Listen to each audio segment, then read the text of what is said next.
third session. This is still a little bit tacky, but we'll see where we go with it. So this is a glaze,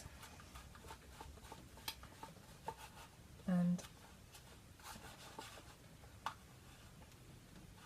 the glaze is basically just laying a transparent layer over the top of a underpainting to just tint it slightly. The underlayer has to be dry though. So you can see that the marks, the variation in colour will still be there. The dark areas will get slightly darker, and the light areas, or the white areas, will be tinted blue. You don't need very much colour for this you can see that's quite blue already.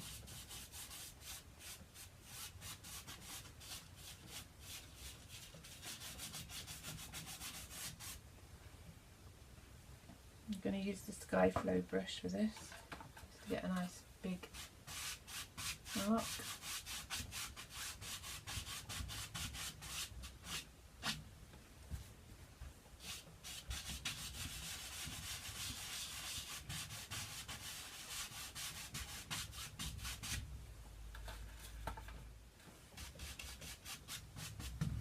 We've still got these little glimpses of the yellow ochre showing through, just giving it a little bit of warmth. Kind of looks, it's barely noticeable now, but just places it, glimpses through, and it gives it a nice unity.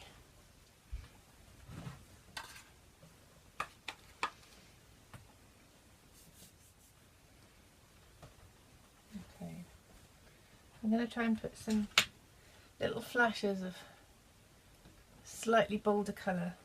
A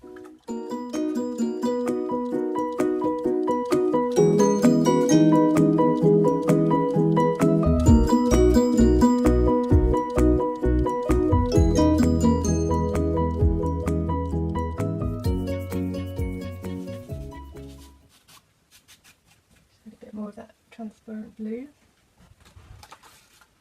And I'm just going backwards and forwards and put a bit more blue in here, so I'm going to put a bit more blue in the sky. Just backwards and forwards so that you kind of balance the painting.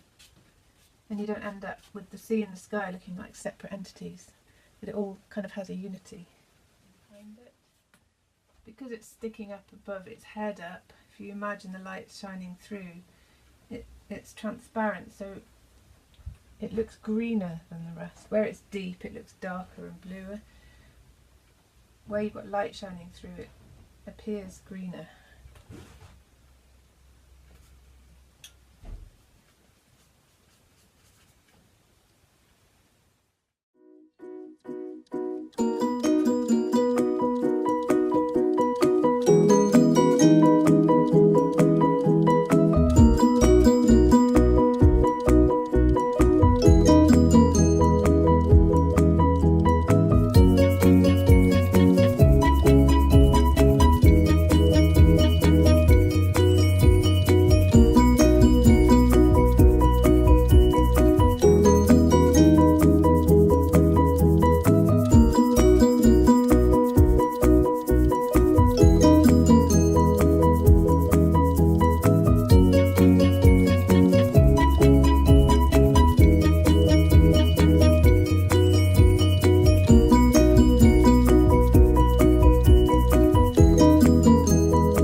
Is just make this bit here look like it's curling by adding a bit of shadow underneath it. So I'm going to use a tiny bit of that dark green that we started with.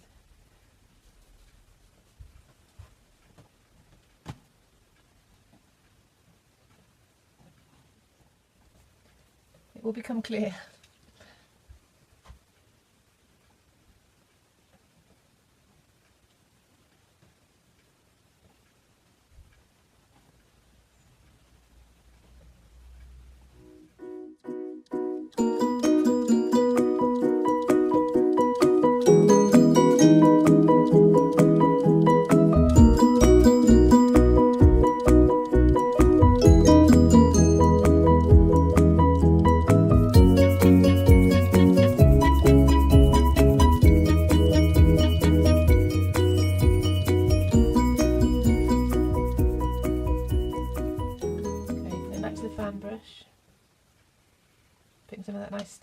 on. Also, another trick I will mention is that sometimes I use Winsor Newton alkyd, which will speed up the time it takes for the layers to dry considerably. If you use a bit of just alkyd white in your colour mixes, especially when you're using quite a lot of white, it will dry overnight. So whereas just ordinary titanium white can take days or even weeks to dry if you put it on thickly. So it's a useful substitute sometimes when you haven't got that long. And then just where the wave is kind of breaking as it folds over the top, just going to put it on really thickly with the fan brush, just along the edges, kind of twisting it a bit so it's not too uniform.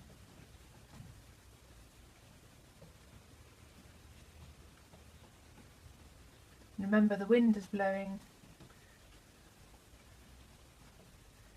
The force of the wave is kind of pushing it this way,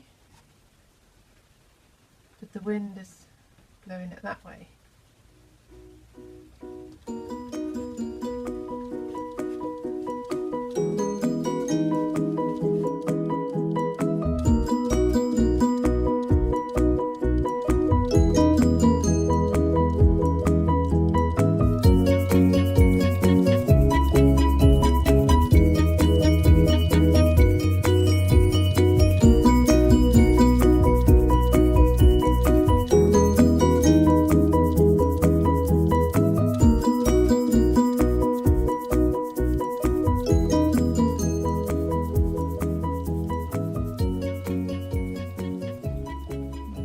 Using the side of the knife with that green colour, just rubbing it backwards and forwards in a zigzaggy kind of fashion.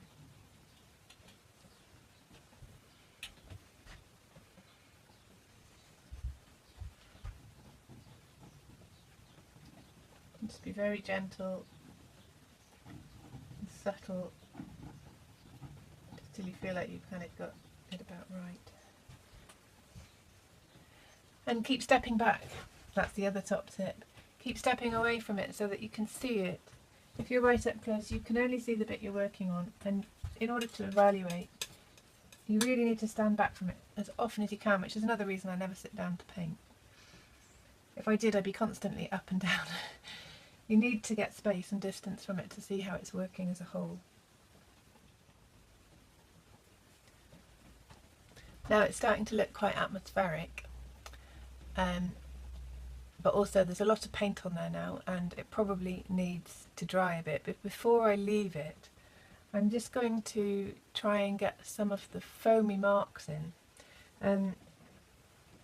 Now when you get waves, air bubbles in waves, partly you've got this sort of sweeping motion which indicates the direction that the wave is moving and the way that it's rocking backwards and forwards. So we've done that, but what happens is that as the wave kind of collapses on itself, or as it's stirred up, you get these air bubbles that rise to the surface and then open out.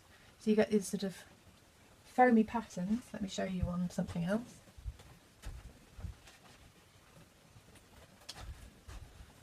Like this. Okay, one I prepared earlier. So so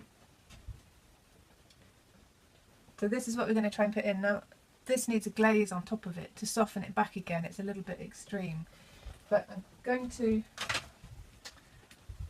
drop some of these kind of foamy marks into this now with some alkyd white, so that hopefully next time I come back to it it'll all be completely dry and I can then put glaze of colour over the top of that, which will give it a really nice translucent feel. I'm just going to use the white that I've got left on this card and a rigger brush. I'm going to really kind of work it in. Not really what rigger brushes were designed for, but you're going to get a lot of paint on it.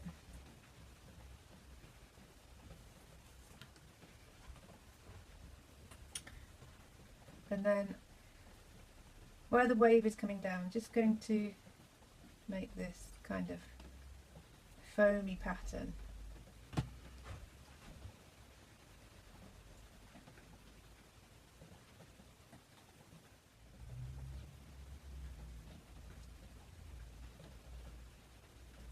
I'm just jiggling the brush, kind of letting the paint mix a bit so it's not just completely white. And obviously it's a bit steep here, and then it's going to flatten out. And this might look a little bit harsh to start off with, but when we come back to it when it's dry, we'll be able to soften that back again.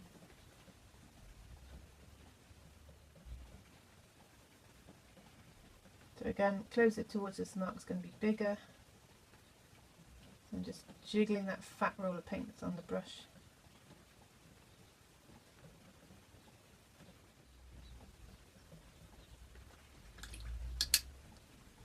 We're still following the shape of the movement of the wave.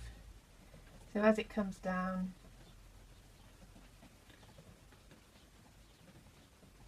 the pattern's going to flatten out as well. So these foamy marks get shallower.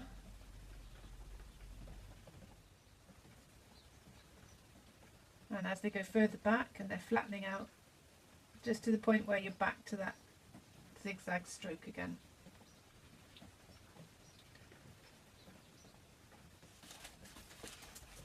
You can just see this zigzaggy pattern.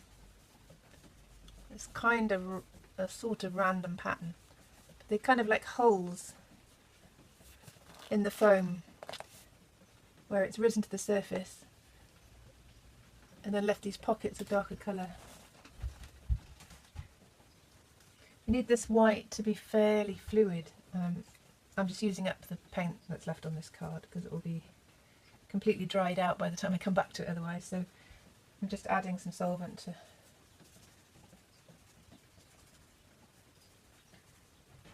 make it fairly fluid so that the lines flow. And you can see just wiggling it backwards and forwards to make it irregular kind of pattern. Just going to roll the brush into a finer point. Start down here, use up the thicker part of the paint, and then move it up the painting as the paint kind of comes off, just to make a finer.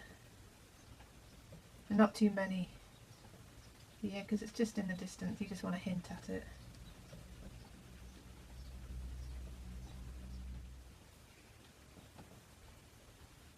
And then basically these white lines are still following the same rocking lines that we first laid out. Even though you can't see any of those now, we're still kind of following layer on top of layer, that same basic shape. But here where they're closest towards you, those pockets are opening out, and because they're closer towards you, these shapes are more open, more rounded, whereas the further away they are, the more they appear like lines. They shallow out. Closer towards they get, the more they open out into big kind of rounded shapes. But not uniform. Whatever you do, don't make them uniform. Just ziggy-zaggy. Kind of interconnecting, but not solid. And if you're not by the sea and you don't have access to your own drawings and memories and photographs, go online and look at pictures of big storm seas. Have a look at the foam patterns and try and kind of get an idea of how this, or even trace the pattern so that you start to understand how they work and interconnect.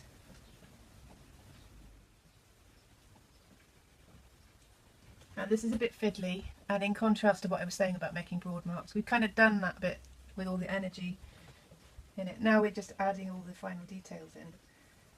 This is where you do have to be a little bit more careful. Not too careful.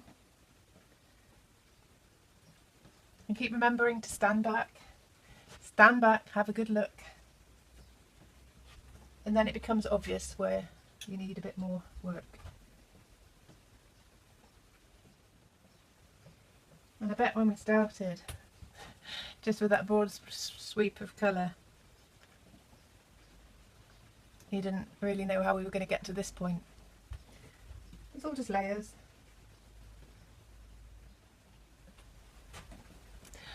Okay, I think it's now time to stop because otherwise it's all going to move around. There's a lot of paint on this now. I'm going to lift it up so you can see rather than trying to move the camera.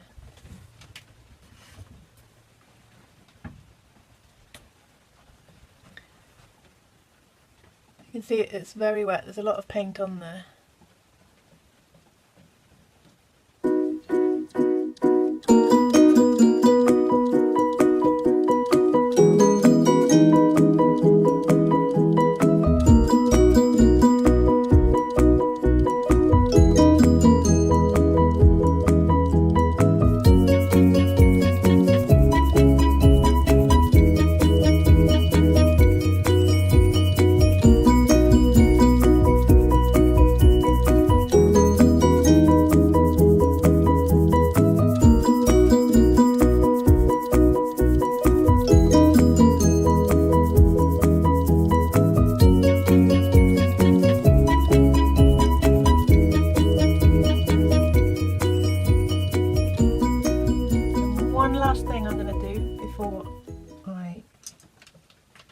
Finished for today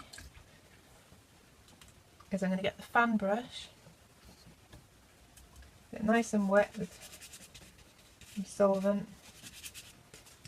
just use up this last bit of white on the palette. It's a little bit dirty, which is fine. Now this requires a bit of courage and a bit of practice, so practice on something else. So I'm just going to put up another just sort of sacrificial canvas, just one that's just primed. It's not worried about messing it up because I can just paint over it. Just going to work lots of paint onto this fan brush. We've got the palette knife, and what I'm going to do is just turn it on its edge. So you're going to use the palette knife to pull the bristles back over the edge of the brush. Okay, because then you get a steady, I don't know if you can see that, spattering. Now the thicker the paint is, the more blobby the paint will be when it lands. If you want a really fine misty effect, then add a bit more solvent, make the paint a bit more fluid, so that when you flick it, it almost vaporizes and you get a fine misting of little speckles, which is really atmospheric on a seascape. It's a really useful technique. So that was a bit too, so this now, be careful not to make it too wet, because if it's too wet then it will run. So it's worth having a practice. Okay, I think that's about right.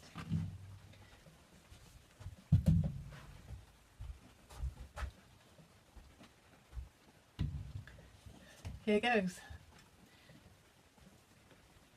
So first I'm just going to put a few little speckles down in here, like little air bubbles.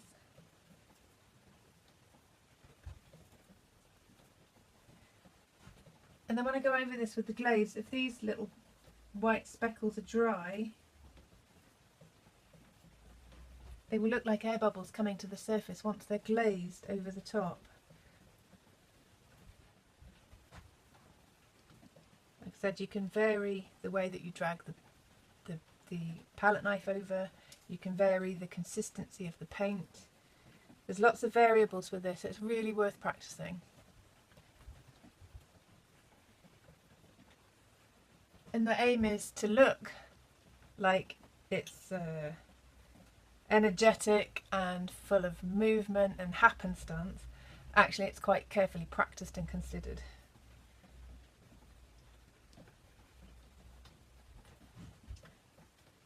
We want these kind of thicker spatters that create quite big little bubbles in the foreground. And then obviously when they're further away, they just want to be very fine. Just do it very gently over the top. Just going to do a little flick at the top of this, where this wave is breaking off here, very carefully.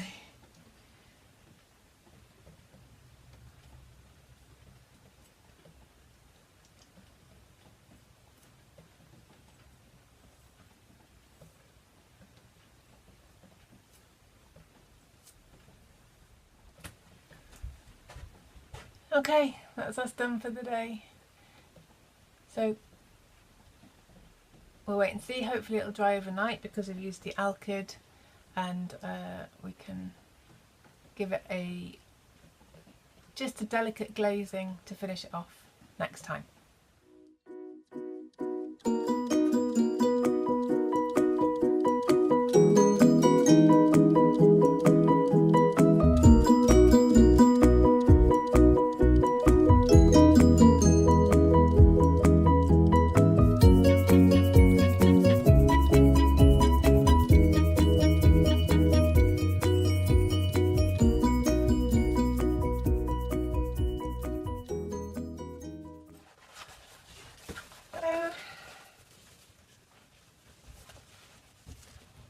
Right, so again I'm going to use my little foil dish,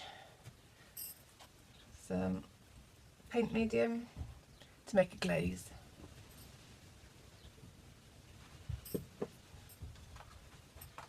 And into that I'm just going to add the tiniest bit of that kind of turquoisey sea green. And I mean just a tiny amount in the glaze, just to tint it, because you can always add more. You can't take it off if it's too dark. So literally just going over some of these white areas, because at the moment there's so much white on there, it's kind of, the focal point is kind of lost. So I just want to knock this back a little bit by just subduing it under a very gentle glaze of this sea green.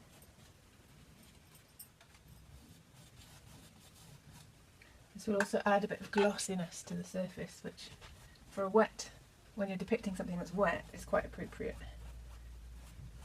Sky area doesn't need to be so glossy, but the sea is glossy by nature, so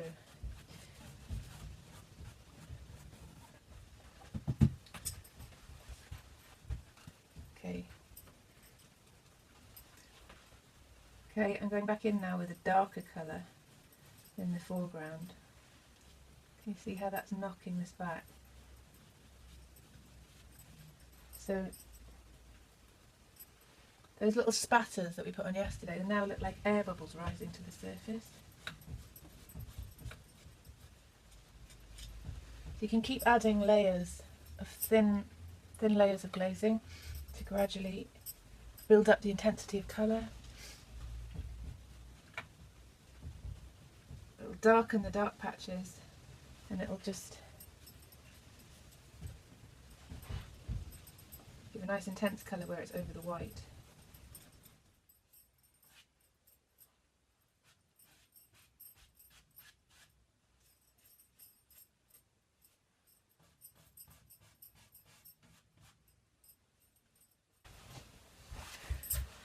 Okay, I think we're about done. So hope you've enjoyed this.